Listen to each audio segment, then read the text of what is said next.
The Galactic Council chamber buzzed with nervous energy as representatives from 12 different species gathered around the crystalline conference table.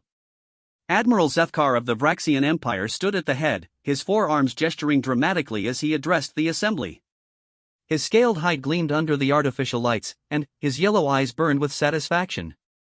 Fellow council members, Zethkar began, his voice carrying the weight of authority. Today marks a historic victory for our alliance. After 3 standard cycles of careful planning, we have successfully captured the most dangerous predator known to our galaxy. The Quillan delegate, Ambassador Ferrix, shifted nervously in her seat. Her fur bristled with anxiety as she spoke in her soft, melodic voice. Admiral, are you certain this action was wise? The humans have proven to be unpredictable allies in the past. Zethkar's laugh was cold and mechanical. Allies? My dear ambassador, the humans were never our allies. They were a threat we tolerated because we feared their capabilities. But, no longer. He activated the holographic display at the center of the table, showing a stark metal containment facility floating in the void of space.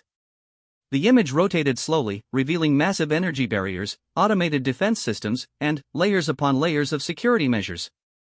Inside the facility, barely visible through the reinforced viewing ports, was a single human female sitting calmly in what could only be described as a luxurious prison cell.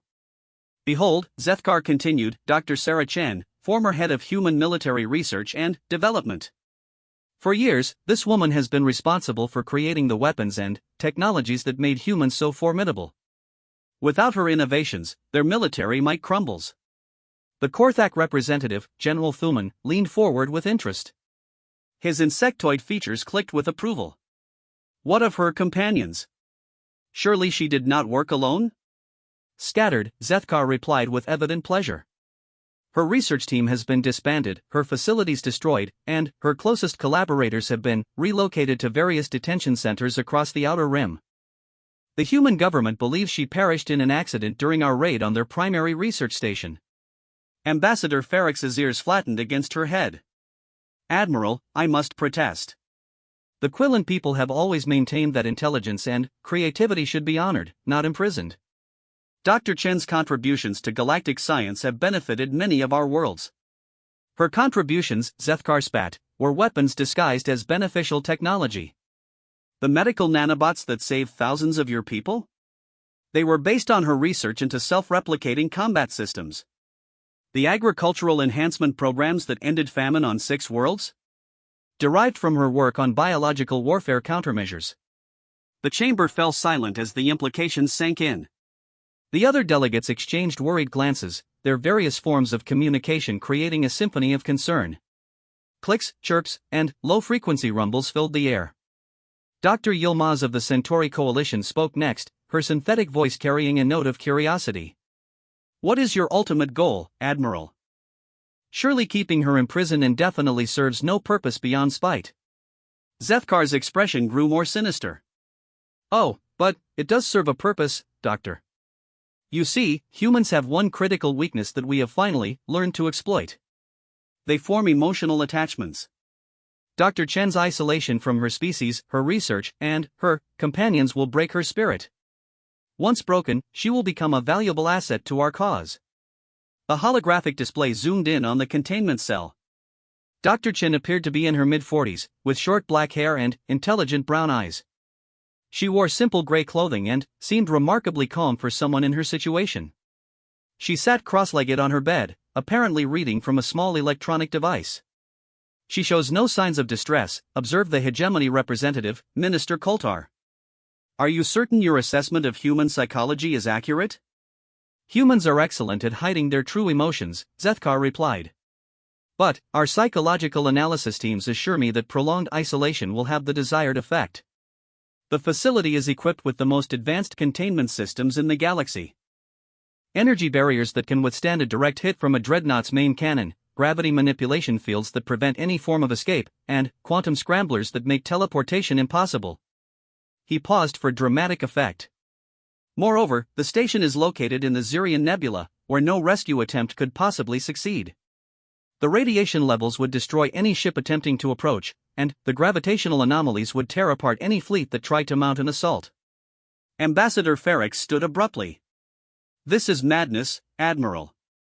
The humans will discover what you have done eventually. Their retaliation will be swift and terrible. Will it? Zethkar challenged. According to our intelligence, the human government has already written off Dr. Chen as dead. They are proceeding with emergency protocols to replace her research capabilities, but that will take years. By then, she will either be broken to our will or... He left the threat hanging in the air.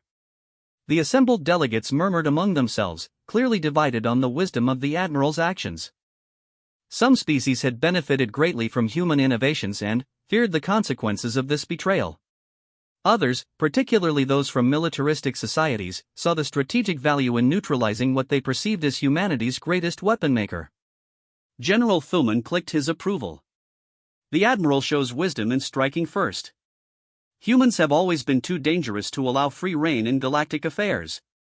Their capacity for violence, combined with their unpredictable nature, makes them a constant threat to stability. Their capacity for violence? Ambassador Ferrix's voice rose in pitch, a sign of extreme agitation among her people. What about their capacity for creation? For healing?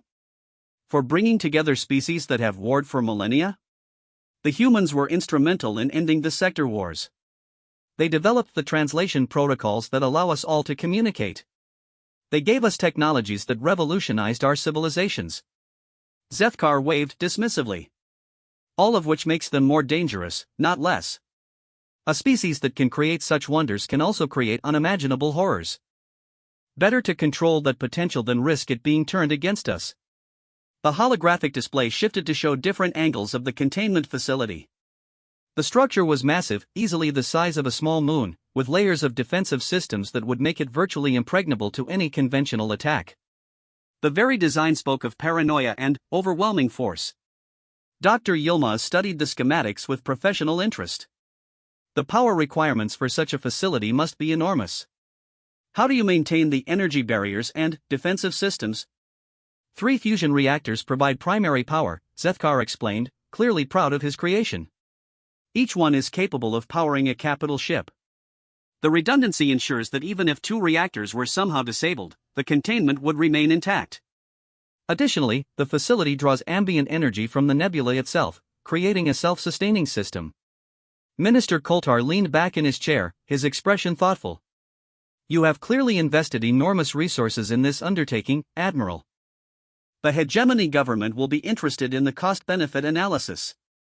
The cost is insignificant compared to the potential threat, Zethkar replied firmly. 1 human female, properly controlled, could revolutionize our military capabilities. Improperly controlled, she could single-handedly turn the tide of any conflict against us. The choice was simple. As the debate continued, the holographic display continued to show Dr. Chen in her cell. She had set aside her reading device and was now doing what appeared to be simple exercises. Her movements were fluid and controlled, showing no signs of the psychological breakdown that Zethkar confidently predicted. In fact, if any of the assembled delegates had looked closely enough, they might have noticed something that would have chilled them to their core. Dr. Sarah Chan was smiling. Not the broken smile of someone trying to maintain sanity in the face of hopelessness. Not the false smile of someone hiding their fear. It was the genuine, warm smile of someone who knew something that others did not. Something that would change everything. But the delegates were too focused on their political maneuvering and strategic discussions to notice such details. They continued to debate the implications of the Admiral's actions, unaware that their careful plans were already beginning to unravel. Dr. Chen stood and walked to the small window of her cell, gazing out at the swirling colors of the Zirian Nebula. To most beings, the nebula represented death and destruction, a place where ships went to disappear forever. But Sarah Chen saw something else entirely. She saw home. The discussion in the council chamber continued for another hour, with various delegates raising concerns about potential human retaliation, the ethics of indefinite detention, and the long-term strategic implications of the Admiral's actions. Some suggested immediate release and a formal apology. Others recommended increasing security measures and preparing for possible rescue attempts. Zethkar dismissed all concerns with the confidence of someone who believed victory was already assured. Gentle beings, I understand your reservations, but the decision has been made. Dr. Chen is secure, her capabilities neutralized, and humanity's most dangerous weapon has been removed from play. The galaxy is safer today than it was yesterday. As the council session came to an end, the delegates dispersed to their various ships and stations, carrying news of the Admiral's bold action throughout the galaxy.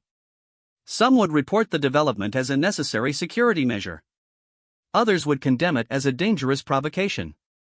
But none of them suspected that Dr. Sarah Chen was not the weapon they should have been worried about. In her containment cell, Sarah finished her exercises and returned to her reading. The device displayed technical specifications for something called Project Cerberus, a file that should have been impossible to access from within the most secure prison in the galaxy. She touched a small, nearly invisible patch behind her ear and whispered softly, "Phase 1 complete. The package has been delivered." Somewhere in the vast expanse of space, something heard her signal and began to move. The hunt was about to begin. The Zirian Nebula stretched across several light-years of space, a cosmic graveyard where ships vanished without a trace and sensor arrays failed within minutes of exposure to its chaotic energies. The swirling masses of ionized gas created electromagnetic storms that could strip the hull plating from a battleship, while gravitational anomalies bent spacetime in ways that made navigation virtually impossible. It was the perfect place to hide something you never wanted found. Admiral Zefkar stood on the bridge of his flagship, the Dominion's Fist, watching the containment facility through reinforced viewports. 3 days had passed since the Galactic Council meeting, and he remained confident in his success. The facility's shields glowed with a steady blue light, indicating optimal power levels and full containment integrity. "Status report, Commander," he ordered, his forearms clasped behind his back in a gesture of supreme confidence. Commander Valvar, a younger Vraxian with distinctive silver markings along his scales, consulted his tactical display. "All systems nominal, sir." The prisoner continues her routine of reading, exercising, and sleeping. "Our psychological monitoring indicates no signs of distress or escape planning." Zefkar nodded with satisfaction. "Excellent. The human government has made no inquiries about Dr. Chen's whereabouts. Their intelligence services appear to have accepted the cover story about the research station accident. Soon, we will begin the conditioning process." What the Admiral didn't know was that Sarah Chen's seemingly innocent routine served multiple purposes. Her exercises weren't just maintaining physical fitness, they were testing the exact parameters of the gravity manipulation fields that kept her confined. Her reading wasn't simple entertainment, the device contained a quantum encryption system that allowed her to monitor galactic communications networks despite the supposed impossibility of outside contact. Most importantly, her sleep patterns weren't random. Every night at precisely 0300 station time, she would position herself at a specific point in her cell and emit a series of barely audible clicks with her tongue. The sounds were so quiet that the station's monitoring systems registered them as natural biological functions. But, to something listening in the depths of space, they were a beacon. In the furthest reaches of the Zirian Nebula, where even the most sophisticated sensors detected nothing but cosmic background radiation, something moved through the chaos with impossible grace. It navigated the gravitational anomalies as if they were gentle currents in a peaceful stream, and the electromagnetic storms that destroyed starships barely registered on its consciousness. The creature was magnificent and terrible to behold. 60 meters from nose to tail, with sleek obsidian skin that seemed to absorb light itself, it moved through space without engines or visible means of propulsion. Bioluminescent patterns pulsed along its flanks in complex sequences, and its eyes were pools of liquid mercury that reflected stars from galaxies it had visited in ages past. This was Luna, and she was coming home. Dr. Chen had discovered the creature 15 years earlier during humanity's first exploration of the nebula's outer edges. Most scientists would have classified Luna as an unknown spaceborne organism and moved on. Sarah Chen saw something different. She saw intelligence, curiosity, and, above all, loneliness. The bonding process had taken months of patient work. Luna communicated through a combination of bioluminescent displays and controlled gravitational pulses that Sarah learned to interpret with the help of specialized equipment. In return, Sarah shared human music, mathematics, and stories, creating a bridge between two vastly different forms of consciousness. The relationship that developed defied every conventional understanding of interspecies contact. Luna became not just an ally or a study subject, but something closer to family. When Sarah's research took her to different sectors of the galaxy, Luna would follow at a discreet distance, always ready to help when needed. Now, as Sarah's clicks echoed through the quantum foam of spacetime, Luna felt the familiar call and responded with joy. The separation had been painful for both of them, but Sarah's capture had been anticipated and planned for. Everything was proceeding according to their carefully orchestrated strategy. Back on the containment station, Guard Captain Torax made his routine inspection of the facility's defensive systems. The Korthak warrior took pride in his efficiency, checking every sensor grid, every energy barrier, and every automated turret with meticulous attention to detail. Perimeter sensors report all clear, his lieutenant reported. No contacts within 50,000 kilometers. The nebula continues to provide perfect concealment. Torax nodded his satisfaction. His compound eyes could process visual information across 17 different spectrums, and his enhanced hearing could detect sounds across frequencies impossible for most species to perceive. If anything approached their position, he would know about it long before it became a threat. What Torax couldn't detect was Luna's approach, because Luna wasn't using conventional propulsion or following predictable trajectories. The creature moved through folded spacetime, riding gravitational currents that existed in dimensions beyond the normal three. Her passage left no sensor signature because she wasn't traveling through space in any way that the station's instruments were designed to detect. Dr. Chen continued her routine, but now her exercises included subtle hand gestures that would have looked like simple stretching to any observer. In reality, she was programming instructions into her quantum communicator, preparing for the next phase of their plan. The device hidden behind her ear was far more sophisticated than anything the Vraxians had detected during their initial security sweeps. It wasn't just a communication tool, it was a complete tactical coordination system that allowed her to interface directly with Luna's biological systems. Through this connection, she could see through Luna's eyes, feel what Luna felt, and coordinate their actions with precision that bordered on telepathy. Admiral Zethkar returned to his quarters that evening confident that his greatest military achievement was secure. He had neutralized humanity's most dangerous weapon maker and gained a potential asset that could shift the balance of power throughout the galaxy. His reputation would be secured for generations, and the Vraxian Empire would reap the benefits of his bold action. As he prepared for sleep, the Admiral reviewed intelligence reports from across human space. Their government was indeed proceeding with emergency protocols to replace Dr. Chen's research capabilities, but progress was slow and inefficient. Without her guiding hand, their military research programs were faltering.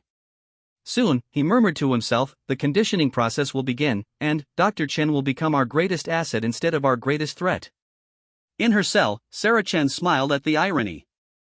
The Admiral was absolutely correct that the conditioning process would begin soon. But, he had fundamentally misunderstood who would be doing the conditioning. Luna had reached the outer edge of the station's sensor grid, though reached was perhaps the wrong word. The creature existed partially outside normal spacetime, allowing her to occupy positions that were simultaneously distant and near, depending on how one chose to observe her. Through their quantum link, Sarah could feel Luna's excitement and anticipation. The creature had missed their shared adventures and was eager to begin the next one. But, first, they needed to gather intelligence about the station's defenses and identify any potential complications. Sarah closed her eyes and allowed her consciousness to merge more fully with Luna's perceptions. Suddenly, she could see the containment facility from the outside, a glittering jewel of technology floating in the cosmic storm. Energy barriers flickered around its hull like aurora patterns, and automated weapons tracked phantom targets with mechanical precision. The station was indeed formidable, exactly as Admiral Zethkar had boasted.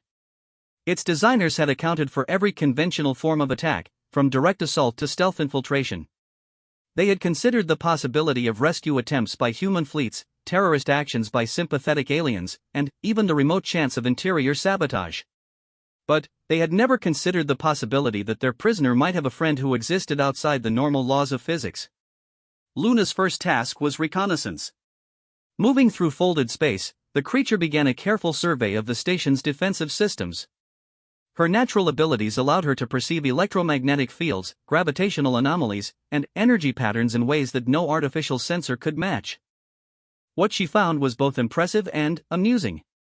The Vraxians had built a perfect prison for containing conventional threats, but they had no defenses against something that could manipulate gravity, phase through solid matter, and exist in multiple dimensions simultaneously. Through their link, Sarah experienced Luna's analysis of the station's weaknesses. The fusion reactors were heavily shielded, but drew their fuel from external storage pods that were more vulnerable. The computer systems were isolated from outside networks but relied on quantum processors that Luna could influence through gravitational manipulation. Most importantly, the containment fields that held Sarah prisoner operated on frequencies that Luna could disrupt without triggering the station's alarm systems.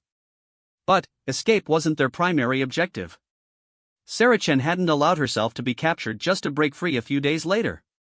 She had a much more ambitious plan in mind, one that would demonstrate to the Galactic Council exactly why humanity should never be underestimated. The real demonstration was about to begin. Sarah opened her eyes and stood up, walking to the center of her cell with casual confidence. She looked directly at the primary surveillance camera and smiled broadly, knowing that her expression would be recorded and analyzed by the station's psychological monitoring systems. "Good evening, Admiral Zethkar," she said, speaking clearly toward the camera. "I believe it's time we had a proper conversation." In the command center, alarms began to sound as the duty officers realized that their prisoner was addressing them directly, despite the supposed impossibility of her knowing about their surveillance systems. Admiral Zethkar was awakened by urgent communications from his staff, informing him that Dr. Chen was requesting a meeting. As he hurried to the command center, the Admiral felt the first stirrings of unease. How could she know they were watching? More importantly, what was she planning? Luna waited in the cosmic shadows, ready to reveal just how wrong the Vraxians had been about humanity's deadliest predator. Admiral Zethkar stood before the massive communication screen, his forearms trembling slightly with a mixture of anger and confusion. Dr. Sarah Chen sat calmly in her cell, appearing completely relaxed despite being surrounded by enough firepower to level a small city. Her knowing smile hadn't wavered since she had requested their conversation 12 hours earlier. "Explain to me, Dr. Chen," the Admiral said through clenched teeth, "how you managed to access our surveillance systems. Our technical experts assure me such a feat is impossible." Sarah leaned back in her chair, crossing her legs with casual elegance.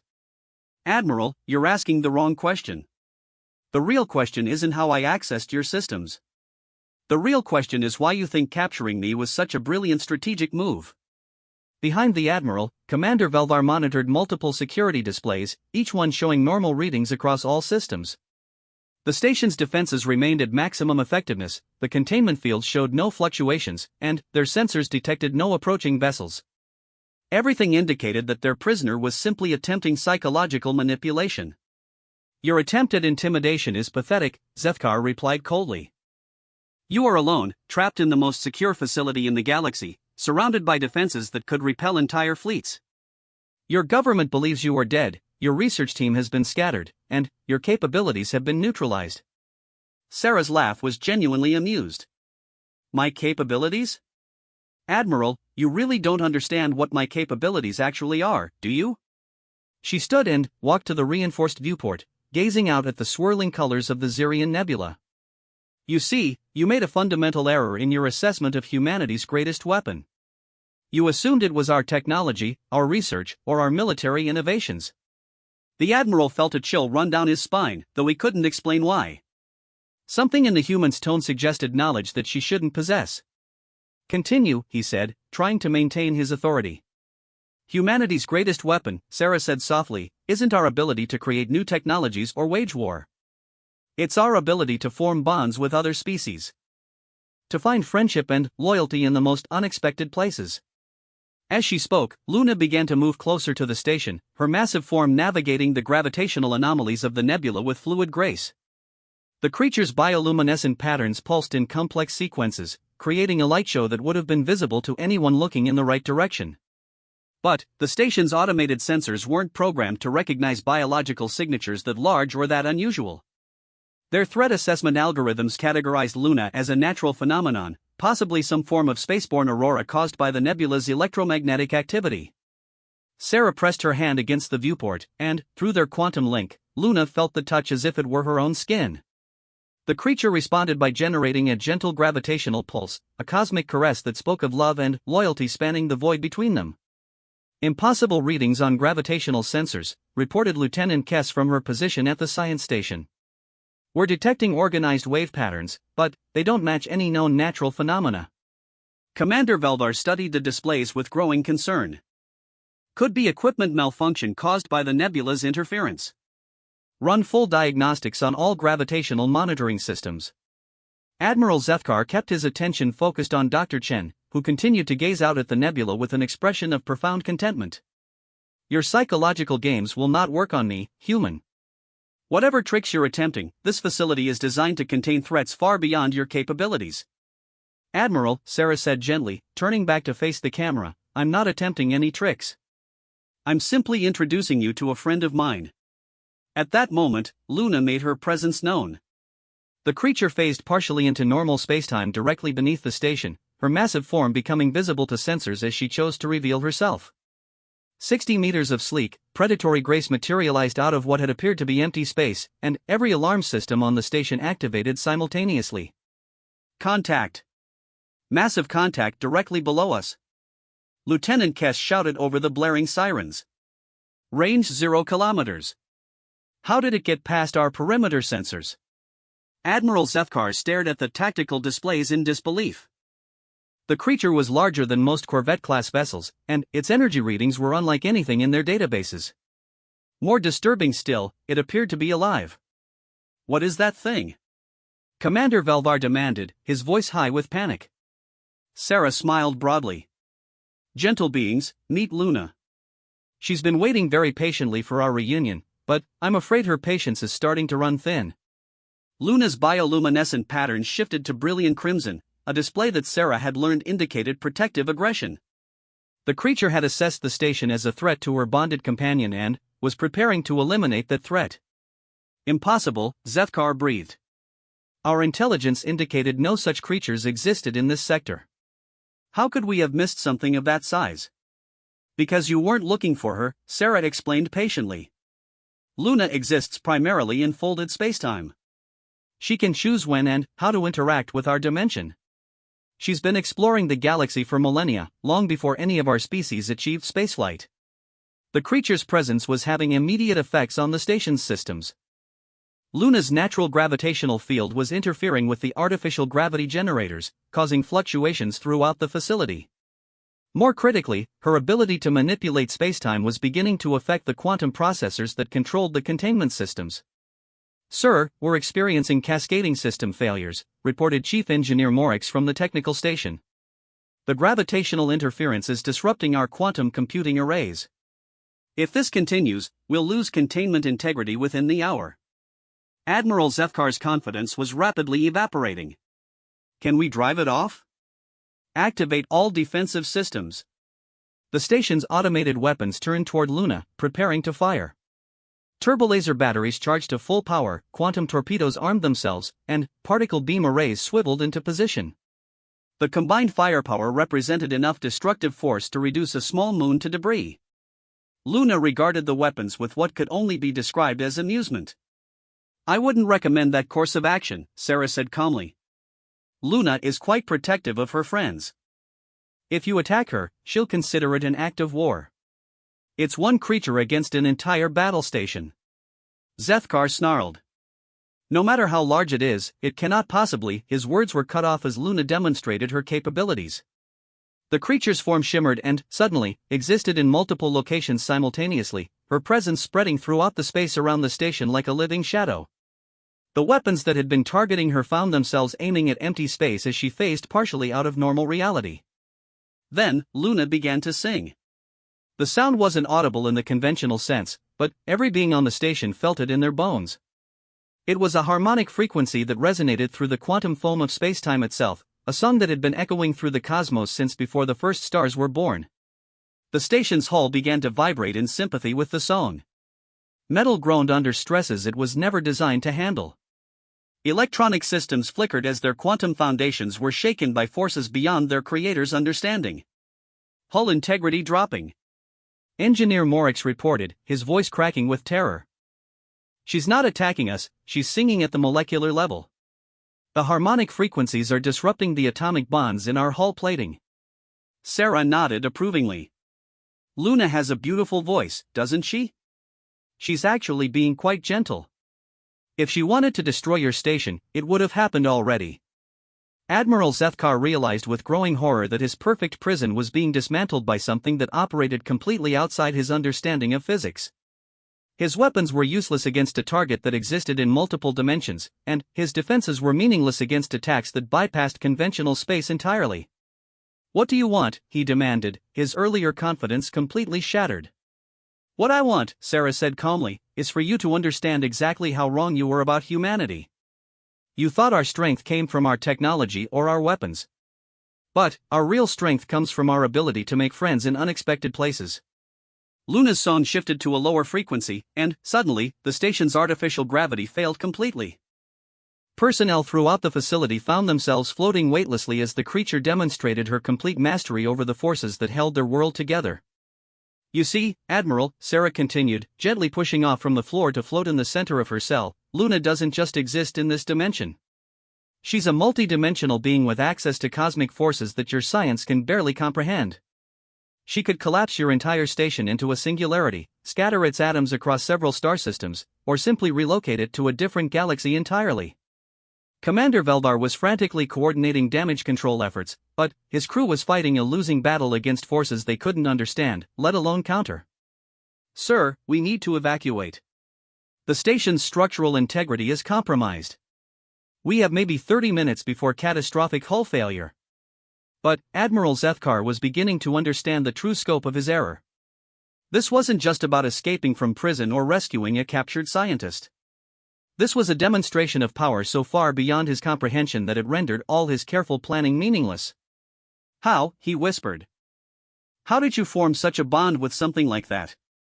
Sarah's expression softened slightly. "The same way anyone forms meaningful relationships, Admiral. With patience, respect, and genuine care for another being's well-being. Luna was alone for thousands of years before we met. She was lost, curious about the younger species spreading across the galaxy but unable to communicate with them. The creature's bioluminescent patterns shifted to gentle blues and greens, creating a light show of breathtaking beauty throughout the nebula. Through their quantum link, Sarah could feel Luna's happiness at their reunion and her satisfaction at being able to protect her human friend. "I spent 3 years learning her language," Sarah continued. "Teaching her about human culture, sharing our music and stories, showing her that not all younger species were afraid of things they didn't understand. In return, she showed me wonders beyond imagination. Star nurseries where new worlds are born. Ancient civilizations whose ruins drift between the galaxies. The songs that celestial bodies sing as they dance through the cosmos." Admiral Zethkar felt the last of his certainty crumble away. He had captured what he thought was humanity's greatest weapon, only to discover that he had merely separated a cosmic entity from her bonded companion. The true weapon wasn't Dr. Chen's research or her technological innovations. The true weapon was the relationship itself. "What happens now?" he asked, dreading the answer. Sarah smiled, and this time her expression held a hint of the predatory satisfaction that had made humans so feared throughout the galaxy. "Now, Admiral, you're going to learn why humanity's real motto isn't about our technological superiority or our military might. Our real motto is much simpler." Luna's song reached a crescendo that made the station's whole ring like a cosmic bell. "Never," Sarah said softly, "separate a human from their pets." The evacuation alarms echoed through the corridors of the containment station as crew members scrambled toward escape pods. Admiral Zethkar remained on the bridge, staring at the tactical displays that showed his perfect prison slowly coming apart under forces he couldn't comprehend. Through the viewports, Luna's massive form twisted and flowed through space like liquid starlight, her bioluminescent patterns painting the nebula in colors that had no names. "Sir, we must evacuate," Commander Veldar insisted, his voice tight with barely controlled panic. "The hull breaches are spreading faster than our repair systems can compensate. We have perhaps 15 minutes before total structural collapse." Admiral Zethkar ignored his subordinate, keeping his attention focused on Dr. Chen's cell. The human woman floated serenely in the zero gravity, her expression radiating calm satisfaction. She had orchestrated this entire scenario, he realized. From the moment of her capture, every element had been part of a larger plan. "Dr. Chen," he said into the communication system, "you've made your point. Call off your creature. We'll negotiate your release." Sarah's laugh echoed through the bridge speakers. "Admiral, you still don't understand. This isn't about my release.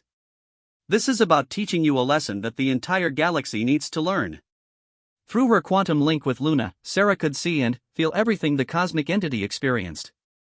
The station's desperate attempts to repair itself were amusing to observe, like watching children try to rebuild a sandcastle while standing in ocean surf.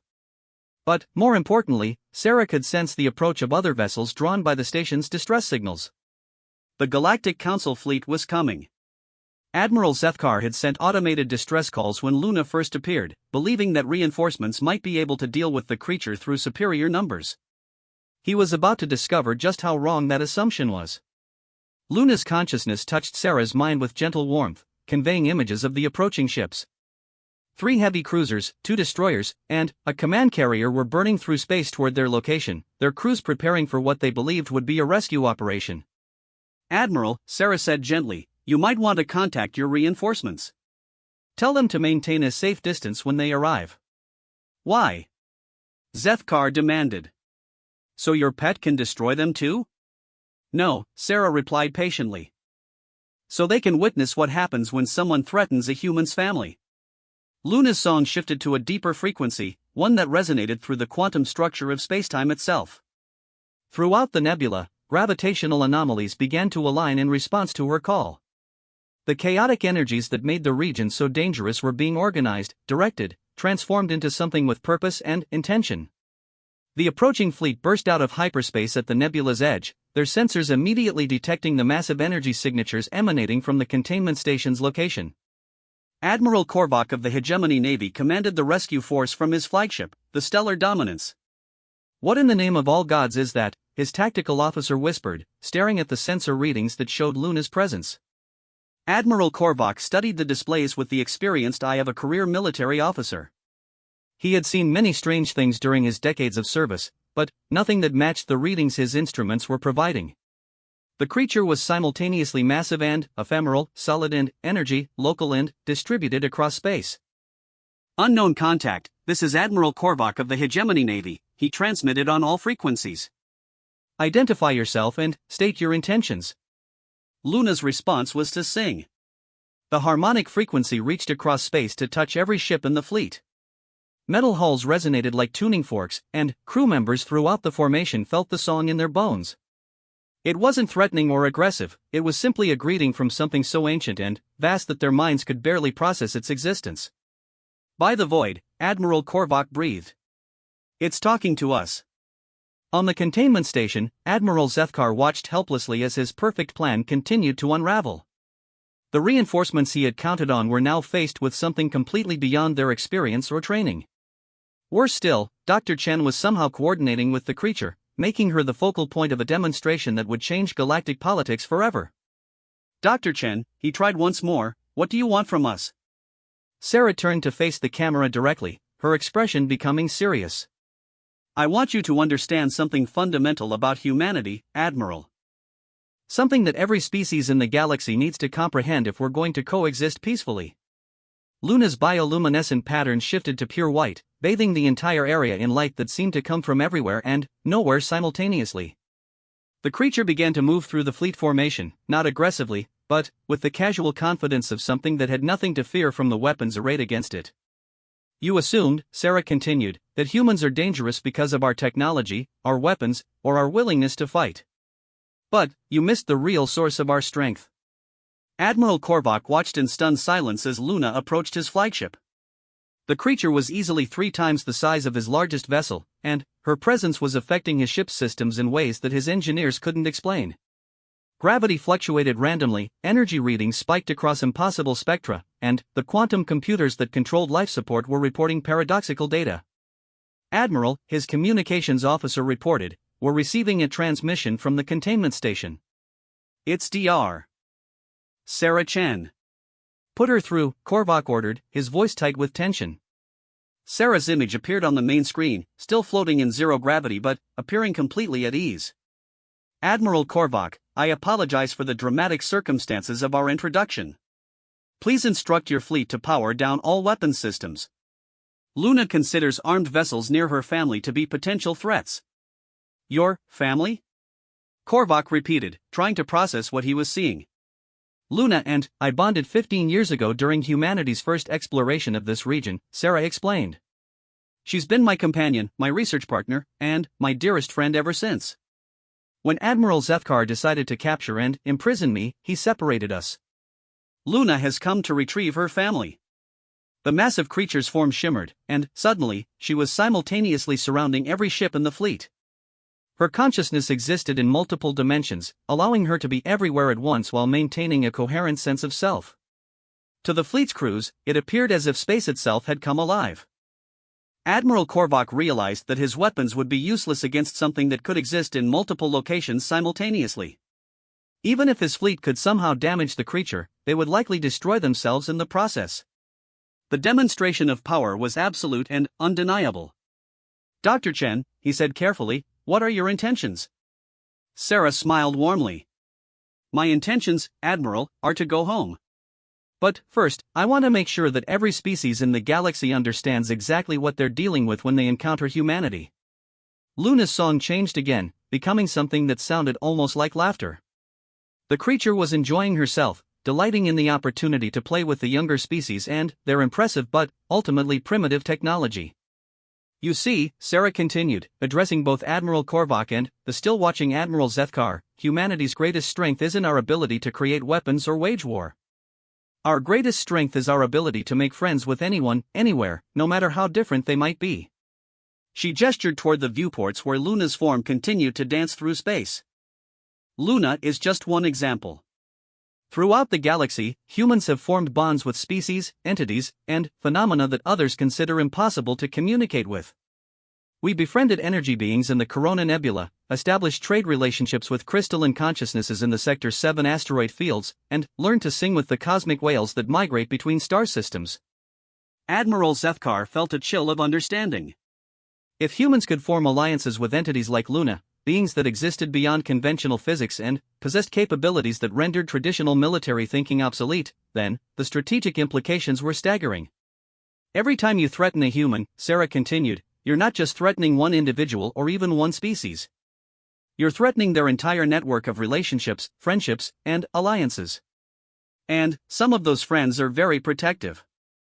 Luna's bioluminescent pattern shifted to deep gold, a display that Sarah had learned indicated profound contentment. The creature was pleased with how the demonstration was proceeding and was already looking forward to their next adventure together. "Admiral Korvac," Sarah said, "I'm transmitting the coordinates of 17 locations throughout this sector where your people will find evidence of previous Vraxian atrocities. Research stations destroyed, innocent civilians killed, and entire colonies wiped out to cover up Admiral Zefkar's unauthorized operations." The data streams began flooding into the fleet's computers, containing detailed evidence of war crimes that would shock the galactic community. Admiral Zefkar's face went pale as he realized that his carefully hidden activities were being exposed. "How did you?" he began. "Luna has been exploring this sector for millennia," Sarah explained. "She witnessed your attacks, recorded them in her memory, and shared those memories with me. Every massacre, every cover-up, every innocent life lost in service of your ambitions. The evidence is irrefutable." Admiral Korvac studied the incoming data with growing horror. The evidence was indeed comprehensive and damning, documenting atrocities that violated every galactic treaty and convention. If this information reached the public, it would trigger investigations that could topple governments. "What do you want in exchange for this information?" he asked. "Nothing," Sarah replied simply. "Justice doesn't require payment. But I do have a message for the Galactic Council." Luna's song reached a crescendo that resonated through every ship and station in the area. The creature's massive form began to fold in on itself, preparing to depart for unknown reaches of space. "Tell the Council," Sarah said, "that humanity values peaceful coexistence above all else. We want to be partners in building a better galaxy for all species. But if anyone threatens our people, our friends, or our families again, they'll discover that Luna is just the smallest member of our extended family." The implications of that statement hit both admirals simultaneously. If humanity had formed bonds with multiple entities like Luna, beings that existed beyond conventional understanding and possessed cosmic-level capabilities, then any conflict with humans could escalate far beyond normal military parameters. Luna's form began to fade as she prepared to transition back into folded spacetime. But, before she disappeared entirely, she did something that would be talked about in military academies for generations to come. She laughed. The sound wasn't audible in conventional terms, but every sentient being within 100 light-years felt it as a wave of joy and amusement that rolled through the quantum foam of space-time itself. It was the laughter of something ancient and vast, genuinely amused by the antics of younger species who thought their weapons and politics were important. "Sarah," Luna's voice echoed in the human's mind, carrying tones of love and anticipation. "Shall we go home now?" "Yes," Sarah replied, touching her hand to her heart where their quantum bond resided. "Let's go home." The containment cell's energy barriers flickered once and then simply ceased to exist. Sarah Chen floated out of her former prison with casual grace, her clothes shifting into a form-fitting spacesuit that had been woven from Luna's own biomatter. She moved toward the outer hull of the station, where Luna's presence waited to envelop her in cosmic warmth. "Dr. Chen!" Admiral Zethkar called desperately. "You can't just leave. What about our agreement? What about the damage to my station?" Sarah paused at the breach in the hull where Luna waited. The creature's form shimmered with welcome as space itself seemed to bend around them both. "Admiral," she said with genuine pity in her voice, "the next time you want to capture humanity's greatest weapon, make sure you understand what that weapon actually is." She stepped into Luna's embrace, and both of them vanished into folded spacetime, leaving behind only the echo of cosmic laughter and the certain knowledge that the galaxy would never underestimate humanity again. Admiral Korvac transmitted his report to the Galactic Council 3 hours later, along with all the evidence that Dr. Chen had provided. Admiral Zethkar was arrested on charges of war crimes, and the Vraxian Empire formally apologized to humanity for his unauthorized actions. But the most important outcome was a new understanding that spread throughout galactic civilization. Humanity's true strength didn't lie in their weapons or their technology. It lay in their ability to make friends with entities that could reshape reality itself. And now everyone knew that if you threatened a human, you weren't just facing one species. You were facing their entire cosmic family. Luna's laughter still echoed in the quantum foam, a reminder that somewhere in the vast reaches of space, a woman and her best friend were exploring wonders beyond imagination, ready to defend each other against anything the universe might throw at them. The galaxy was a much more interesting place when humans were involved.